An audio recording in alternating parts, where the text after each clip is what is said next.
कहाँ थी तुम? यहीं पे टीवी देख रही थी। अरे मैं अभी यहाँ आया, कोई नहीं था। तुम्हें आवाज भी दी मैंने, और टीवी ऑन था और स्क्रीन पर बस वो ब्लैक एंड व्हाइट स्टैटिक था। इसीलिए मैं बाहर लॉबी तक जाकर ढूंढ के आया हूँ। पता नहीं तुमने क्या देखा, किसे आवाज दी। मैं यहीं पर बैठी हूँ पिछले 1 घंटे से। ये पहली बार नहीं हुआ था, पहले भी एक बार हो चुका था मेरे साथ। मुझे समझ नहीं आया। जब तीसरी बार हुआ उस दिन एक अजीब बात और थी।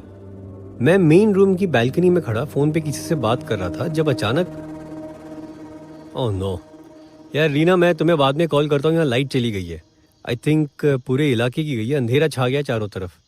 I call you back. हाँ, ये कहकर मैंने फोन कट किया और मैं अंदर रूम में घुसा। प्रिया बेबी घबराना मत, कैंडल जलाकर ला रहा हूं मैं। अपने फोन लाइट की रोशनी में मैंने डाइनिंग टेबल के साइड बोर्ड से 2 कैंडल्स निकाली और जलाई, और एक को डाइनिंग टेबल पर छोड़कर दूसरी मैं लेकर बेडरूम में एंटर हुआ। प्रिया एज यूजुअल डिनर के बाद बेडरूम में लेट गई थी टीवी देखने। लेकिन जब बेडरूम में एंटर हुआ तो प्रिया वहां नहीं थी। प्रिया बाथरूम में हो क्या? कैंडल चाहिए? और मैं बाथरूम के डोर पर नॉक करने गया तो दरवाजा खुल गया। मैंने कैंडल आगे की, बाथरूम में कोई नहीं था। मैं प्रिया को पुकारता दूसरे बेडरूम में गया। किचन भी चेक किया, बैल्कनी भी, घर के बाहर स्टेयरकेस लैंडिंग भी। प्रिया कहीं नहीं थी। अंधेरे में प्रिया कहाँ जा सकती है? और मुझे बताकर तो जाती। मैंने प्रिया के मोबाइल पर कॉल लगाया, फोन बजता रहा। मैं फिर अपने बेडरूम में गया। प्रिया वेयर आर यू? देखो अगर कहीं छिप रही हो तो प्लीज बाहर आ जाओ, ये कोई मजाक नहीं है। प्रिया! और जैसे ही मैं बेडरूम से बाहर निकलने लगा तो मैंने अपने पीछे कुछ रोशनी देखी। मैं पलटा और ये कैसे हो सकता है?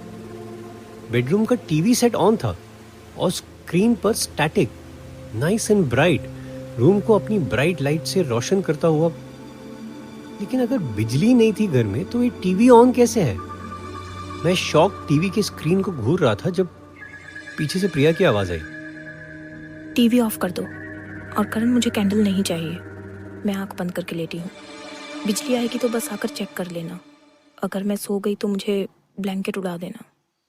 तुम बाहर जा रहे हो अभी? नहीं, लेकिन प्रिया मैं तुम्हें कब से पुकार रहा था। यहाँ कैंडल लेकर पहले भी आया, बाथरूम में भी झांका मैंने। तुम तो रूम में क्या पूरे घर में नहीं थी। वे वो यू प्रिया? ओफो करण, पहले ही मुझसे ये गर्मी बर्दाश्त नहीं हो रही है। प्लीज इरिटेट मत करो। मैं यहीं बेड पर पड़ी हूँ, कहाँ जाऊंगी मैं? तुम्हें ना अपनी आंखें टेस्ट करवा लेनी चाहिए। मैं किसी मजाक के मूड में नहीं हूँ। 2 मिनट के लिए मेरी जान अटक गई थी। तुम्हें फोन भी किया मैंने मोबाइल पर। कहाँ है तुम्हारा फोन? ये रखा है सामने। मुझे कोई कॉल नहीं आया तुम्हारा। ओके हियर, अपनी आंखों से देख लो। ये देखो, लास्ट डायल नंबर किसका है? तुम्हारा है ना? तो मेरा मोबाइल भी चेक कर लो ना। चिल्लाने की जरूरत नहीं है मुझ पर। मैंने प्रिया का मोबाइल चेक किया और सच में उसने मेरे फोन से कोई कॉल रिसीव नहीं किया था। क्या हुआ? है तुम्हारा नंबर? नहीं है ना? ऐसा कैसे हो सकता है baby? Oh please don't baby me Karan. कुछ भी हो सकता है। क्या पता तुमने मेरी बजाय रीना को ही कॉल लगा दिया हो सकता है कि तुमने रीना का नंबर मेरे नाम से सेव किया हो। बकवास मत करो प्रिया। क्या बकवास मैं कर रही हूँ? Just shut up। और ये कहकर मैं मुड़ा एंड अगेन मेरी नजर टीवी पर गई। ये साला ऑन कैसे हो सकता है? जब मेरे घर में क्या पूरे इलाके में बिजली नहीं है तो ये टीवी ऑन कैसे है? मैं उसे ऑफ करने गया तो एक जोर का शॉक लगा मुझे। मेरे हाथ से कैंडल गिर गई, थोड़ा वैक्स मेरे पैर पर गिर गया। Bloody hell. तुमसे नहीं होगा बेबी, रहने दो। Just pass me the remote. मेरे टीवी को हाथ लगाने की जरूरत नहीं। क्या तुम्हारा टीवी? क्या हो गया तुम्हें प्रिया? कैसे बात कर रही हो? जैसे करनी चाहिए तुमसे। लगता है आज तुमने अपनी दवाई नहीं खाई। हाँ नहीं खाई, नहीं खानी है मुझे दवाई। मेरा रिमोट दो बस। मैंने टीवी के बगल से रिमोट उठाकर प्रिया की ओर फेंका, और जैसे ही प्रिया ने रिमोट हाथ में लिया और उसका एक बटन प्रेस किया, मुझे लगा जैसे किसी ने मेरे बदन में आग छुई हो। अब क्या हुआ? नहीं, सडनली लगा किसी ने मुझे किसी गर्म चीज से चटकाया हो। ऐसे?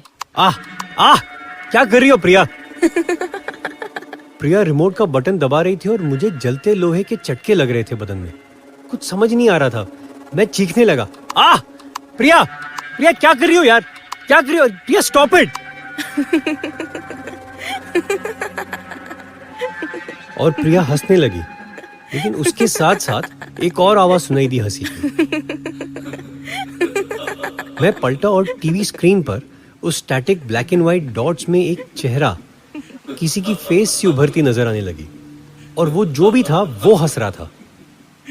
ये दूसरी आवाज टीवी से आ रही थी।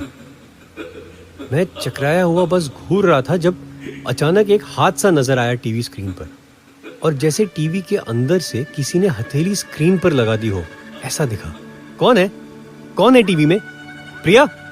और प्रिया तभी उठी और मुझे धक्का देकर टीवी के सामने से हटाया मुझे, और उसने अपना हाथ टीवी स्क्रीन पर रख दिया, बिल्कुल उस हथेली पर अपनी हथेली। प्रिया ने मुझे एक लुक दी और कहा, लूजर। जाओ करण, जहां जाना है जाओ, जिसके पास जाना है जाओ। रीना, नेहा या कोई और जिसके बारे में मुझे पता भी नहीं है, जस्ट गो। ये टीवी ही नहीं, अब ये घर भी मेरा है। नहीं, ये घर मेरा है, मेरे नाम पे है, और मैं कहीं नहीं जा रहा हूं। तुम मेरी बीवी हो, समझी? और प्रिया एक बात समझ लो, अगर मैंने तुम्हें छोड़ दिया ना, तुम कहीं की नहीं रहोगी। ऐसा तुम्हें लगता है, इसलिए तो कहा ना मैंने, लूजर, लूजर हो तुम। और अगले ही पल में प्रिया बस उस टीवी के अंदर समा गई, या जैसे टीवी ने उसे सकिन कर लिया हो। शुप! यूं ही एक सेकंड में पलक झपकते और उसी के साथ टीवी का स्क्रीन ऑफ हो गया। प्रिया गायब थी और बस घुप अंधेरा था रूम में, और कुछ नहीं। Priya, oh my God, Priya, Priya, where are you? ये क्या कर रही हो तुम? और तभी लाइट आ गई और टीवी भी ऑन हो गया, और कोई फिल्म जो भी चल रही होगी वो दिखने लगी। प्रिया! करण, क्या हुआ? चिल्लाए क्यों तुम? और मैंने देखा प्रिया बेडरूम के दरवाजे पर खड़ी थी। मैं फिर शॉक था। कहाँ थी तुम? डाइनिंग टेबल पर ही बैठी थी। तुम वहाँ कैंडल जलाकर आए मेरे लिए। तुमने कहा मैं जरा बाथरूम हो आऊं।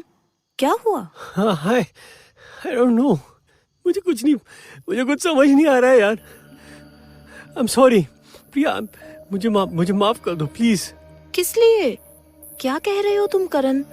और ये रो क्यों रहे हो? हुआ क्या? देखो, तुम्हारे मोबाइल पे 2 मिस्ड कॉल्स हैं रीना की। जाओ उसे फोन कर लो। मैंने प्रिया को देखा, वो बिल्कुल नॉर्मल लग रही थी, और मुझे मेरा मोबाइल पकड़ाकर वो मुड़कर बाहर चली गई। लेकिन मुड़ते हुए शायद, आई थिंक, मैंने उसके चेहरे पर एक हल्की सी स्माइल देखी। मुझे ऐसा लगा, क्या प्रिया मेरे साथ कोई मेंटल गेम खेल रही थी? और जो अभी मैंने देखा, जो मेरे साथ अभी हुआ, वो क्या था? मेरा सर घूम रहा था। मैं घर से बाहर निकलना चाहता था। मैंने प्रिया से कहा, मैं नीचे जा रहा हूँ, एक छोटा सा वॉक लेकर आता हूँ, मुझे फ्रेश एयर की जरूरत है। और प्रिया ने बस हाँ ओके कहकर जवाब दिया। मैंने घर से निकलते हुए अपने मोबाइल के साथ साथ अपना वॉलेट और अपनी कार कीज भी रख ली। बिल्डिंग में नीचे उतरकर मैंने रीना को कॉल किया। हाय। हाँ नहीं, बस अभी लाइट आई है। अच्छा सुनो, I am feeling very low. मुझसे घर में बैठा नहीं जा रहा था, तो मैं नीचे आया हूँ। मैं तुम्हारे पास आ जाऊँ थोड़ी देर के लिए? Just want to see you. Reena ने हाँ कहा तो मैंने गाड़ी ली और रीना के यहाँ चला गया। करीब 2-2.5 घंटे बाद मैं अपने घर लौटा। मैंने चुपचाप आहिस्ता से घर का दरवाज़ा खोला और अंदर एंटर हुआ। मुझे लगा था प्रिया सो गई होगी, वो वैसे भी जल्दी सोने वालों में से थी। घर की सारी लाइट्स ऑफ थीं, सिवाय पैसेज वे का छोटा सा बल्ब जो सारा दिन ऑन रहता है। मैंने बस अपना वॉलेट, कार कीज हॉल के साइड टेबल पर रखे ही थे कि मुझे कुछ आवाज़ आई, किसी के बात करने की।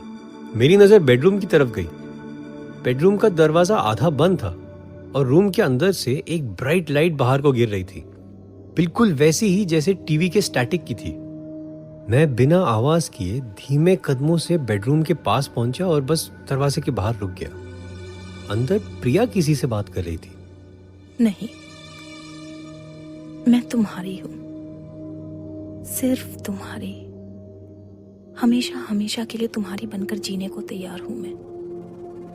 ये मेरा वादा है। मेरा तन बदन, मेरा सब कुछ तुम्हारे लिए है। मुझे बस तुम्हारा प्यार चाहिए। ये सुनते ही मेरी आंखों में गुस्सा छा गया, लेकिन मैंने खुद को कंट्रोल किया और आहिस्ता से बेडरूम के अंदर झांका। What the hell? Priya TV के सामने बैठी थी। उसके दोनों हाथ टीवी स्क्रीन पर थे। टीवी स्क्रीन पर वही स्टैटिक था बस, और प्रिया टीवी से बात कर रही थी।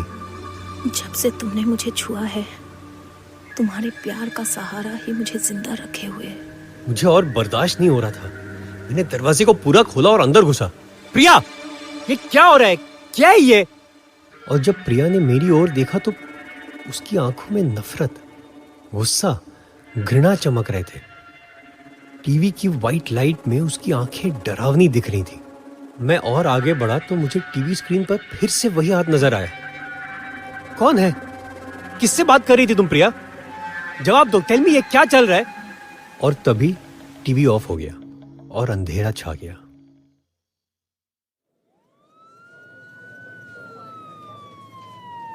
रीना जी, मेरा नाम इंस्पेक्टर म्हात्रे है। मिस्टर करण कुमार के मोबाइल रिकॉर्ड्स के अनुसार उनका लास्ट कॉल आपको था और हमें यह भी पता चला है कि वो लास्ट आपसे मिले थे उसी रात को। क्या आप दोनों का अफेयर चल रहा था? देखिए, अगर आप हमारे साथ कोऑपरेट करेंगी तो बेहतर होगा। करण कुमार की मौत भले आत्महत्या हो, लेकिन उनकी वाइफ प्रिया कुमार भी लापता है। उनका मोबाइल घर पर ही पड़ा मिला और उस पर लास्ट कॉल उसी रात का उनके हस्बैंड का ही है, मिस्ड कॉल है। क्या आप बता सकती हैं रीना जी, आपको कोई आइडिया है सिर्फ प्रिया कुमार कहाँ होंगी, या मिस्टर करण कुमार ने सुसाइड क्यों किया?